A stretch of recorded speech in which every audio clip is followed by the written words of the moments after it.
Becky was an only child to Miss and Mrs. Peter, and she had one friend who would always come around at their place, and Becky considered her to be a sister.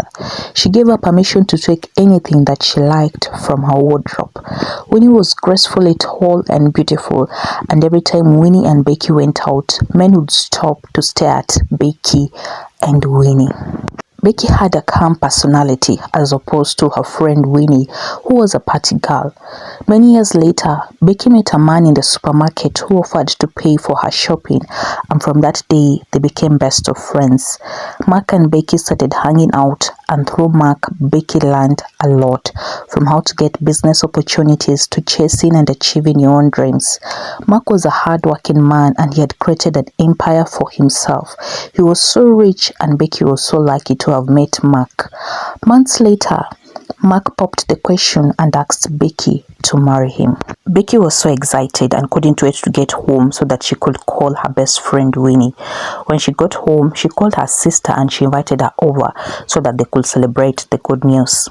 1 month later, after the proposal, Becky and Mark got married and they traveled out for their luxurious honeymoon. And once they got back home, Mark resumed back to work and Becky concentrated on a new life as a wife, as she also worked online. Few days later, Winnie visited Becky in her new home, and jealousy was written all over her face. She walked around Becky's house, touching everything and admiring them, and asking Becky to ask her husband to get the same items because they were like sisters.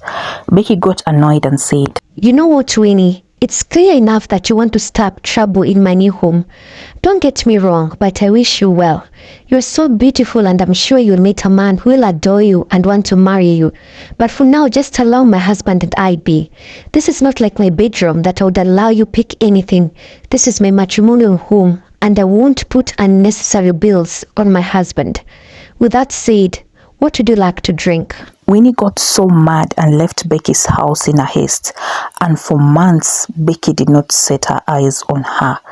One morning, Becky woke up so sick and her husband took her to the hospital, only to be told that she was 3 months pregnant. Becky and Mark were so excited and they couldn't wait to be parents. Becky called her best friend to tell her the news, but she couldn't reach her on phone.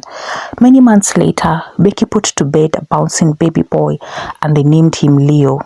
Months later, Mark bid his wife goodbye as he traveled to the United Kingdom for business.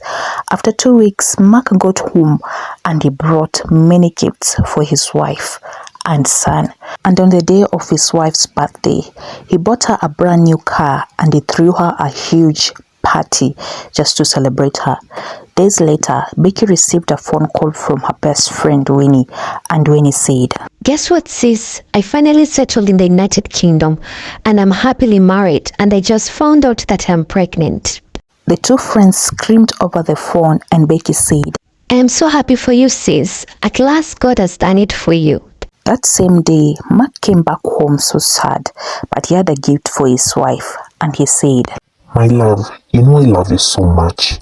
I just want to ask you to forgive me if I've wronged you in any way." Becky smiled and said, "You have not wronged me in any way. In fact, I enjoy being married to you." Mark smiled and told his wife that he will be stepping out with his friends for a small celebration. Becky hugged her husband and he stepped out and drove off. Hours later, Becky received a phone call that her husband had just been involved in a car accident and that he died when he was being taken to the hospital. Becky dropped her phone and took her car keys and drove to the hospital. She got to the hospital and found her in-laws had completed all the paperwork.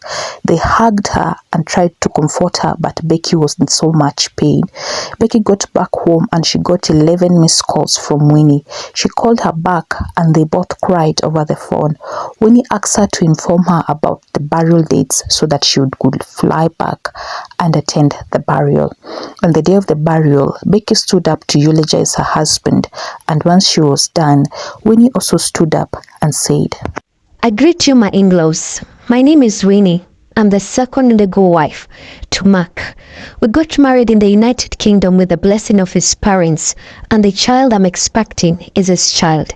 This means that I have equal rights, just as Becky has, to everything that he has left behind, including the house in the UK." Becky could not believe what she had just heard. She stood up with so much pain in her heart and said, "So, Winnie, you had the audacity to seduce my husband and follow him all the way to the UK. What type of a person are you? How did I ever wrong you by calling you sister? Did you have to go this far so you could actually get my husband? This means you always wanted him and you actually got what you wanted. If you really want money, I will give you money, but you will move out of my house in the United Kingdom and you won't get any share of his properties. This is because everything has been willed over to me. So your wickedness will only get you some few millions, and this is out of pity. I hate you, Winnie. I really hate you, and I curse the day I met you and ushered you to my life. You are a traitor. Because of your lust and greed, I get to become a widow at this young age. I hate you. I hate your entire being." Winnie got so mad and stood up to hit Becky, but she tripped and fell and hit her head on a huge stone and died on the spot. The burial went on and Becky went back to her life and took over the entire empire of Mark. To date, she still hurts from the betrayal of her friend, her in-laws, and her husband. The end. If you've enjoyed this story this far, please do not leave without giving it a like, subscribe, and share. Please consider leaving a comment on the comment section telling me whether you enjoyed the story and telling me whatever city or country you're watching me from for me to give you a shout out on the next episode of Wonder Tales by Julian.